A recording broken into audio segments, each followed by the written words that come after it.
रेखा के पिता दिल्ली में किसी तरह अपने और अपने परिवार का पेट पाल रहे थे। पर एक दिन, अरे रमेश, तुम्हारी बेटी के तो समझो भाग्य ही खुल गए। वकील लड़के का रिश्ता आया है। अरे वाह, कब करना चाहते हैं शादी? वो लोग तो जल्द से जल्द ही करेंगे। बाकी शाम को मैंने रेखा को देखने के लिए बुला लिया है। तेरा घर छोटा है तो तुम लोग मेरे घर ही आ जाना। राकेश और उसकी बीवी सारी तैयारी के साथ रोहित और रेखा की शादी कर देते हैं।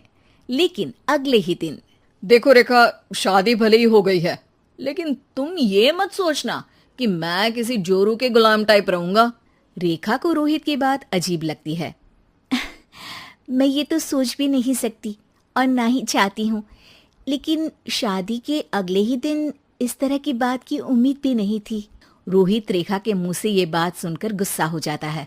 अरे, काफी जबान भी चला लेती हो। माँ ने सिखाया नहीं कि पति से कैसे बात करते हैं? रेखा अब चुप रहने में ही भलाई समझती है। रेखा, जल्दी से नाश्ता तैयार कर लो। आज पहला दिन है, सारे काम तुम्हें समझा दूंगी। ये नौकरानी है जो तुम्हें बता देगी कि कैसे कैसे क्या करना है। फिर इसकी कल से छुट्टी है। रेखा भी ससुराल में जी जान लगाकर काम करने लगती है। खाली समय मिलता तो पति के वकालत की किताब उठाकर पढ़ने लगती। ये क्या, जब देखो तब पढ़ती रहती है। अच्छा सुन, कल पिता के घर से 20,000 रुपये लेकर आना। मेरे छोटे बेटे की फीस भरनी है। लेकिन पापा क्यों भरेंगे उसकी फीस? अरे वाह जी वाह, पापा क्यों भरेंगे? तो ये बता, हम क्यों रखेंगे तुझे यहाँ? क्यों खाना देंगे फ्री में? अरे, क्योंकि मैं बहू हूँ इस घर की। तभी वहाँ रोहित आ जाता है। अरे वाह, बड़ी जबान चला रही हो। चुपचाप माँ जो कह रही है वैसा कर, वरना सामान उठा और जा अपनी झोपड़ी में। बेचारी रेखा क्या करती, पिता के घर जाती है, उनको सारा हाल बताती है। पिता भी जैसे तैसे पैसों का इंतजाम कर बेटी को ससुराल के लिए विदा करते हैं। देखा, अब कहाँ से आए पैसे? अरे बहुत माल है तुम लोगों के पास, बस सीधी उंगली से निकालते नहीं। नहीं नहीं माँ, पापा ने अपनी मोटरसाइकिल बेचकर पैसों का इंतजाम किया है। पता नहीं अब वो ऑफिस कैसे जाएंगे। अरे वाह भाई, ये भी हम सोचे। खैर, जैसे तैसे दिन बीतते हैं। रेखा जहाँ एक प्यारे से बेटे की माँ बनती है, तो वहीं उसका वकालत की किताब में ज्ञान और गहराता जाता है। हे भगवान, बुरे फंसे। ये केस तो लगता है कि मैं हार ही जाऊंगा। देखिए, मैंने आपकी इस केस की फाइल पढ़ी थी। इस केस को जीतना बहुत ही आसान है। वाह भाई वाह, यहाँ वकालत की डिग्री लेकर भी मैं समझ नहीं पा रहा हूँ, और तुमने रोटी बनाते बनाते ही केस समझ लिया। अरे जाओ जाओ, जाकर मुन्ने को संभालो। केस मैं संभालूंगा।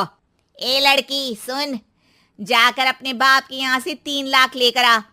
पूरा घर फिर से बनाना है। छोटे की शादी करूंगी तो छोटी बहू को कहाँ रखूंगी?